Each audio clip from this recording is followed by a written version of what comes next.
And we are taking a closer look at some of those candidates that Vice President Harris is considering for vice president. CBS 8's Kelly Hassedall joining us here in studio now. Kelly, you spoke to one of our political analysts about who's in the running. What'd you find out? That's right. And it's not just about who looks good on paper. It's also about who Vice President Harris gets along with, who she has chemistry with. We are expecting her to announce her pick via video on social media tomorrow, which is the same way President Biden announced Harris as his running mate 4 years ago. Take a look.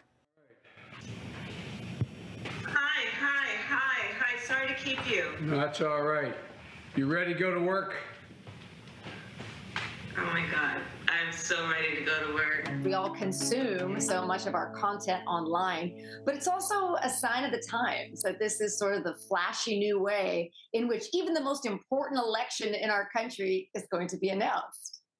And CBS 8 political analyst Wendy Patrick says there is a lot that goes into this decision, which Harris had to make with lightning speed. All the background checks, all the interviews had to happen within just 2 weeks, which is unheard of.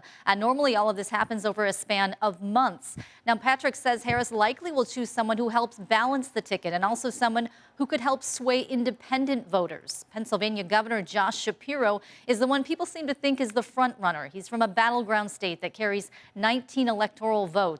Arizona Senator Mark Kelly, his background in the military and as an astronaut is something that appeals to voters nationwide. And Minnesota Governor Tim Walz is someone who could help Harris pull in some of those Midwestern voters in key states like Wisconsin. Patrick says there's also this. Electability relies at least significantly on likability. And that has always been true, is that yes, people do care about positions and personalities, but they're also really, they have a tendency to vote for somebody they like. And there's also been talk about Transportation Secretary Pete Buttigieg and Kentucky Governor Andy Beshear being in the mix of candidates. But over the next 24 hours, we should have an answer on what the Democratic ticket will look like. Back to you guys.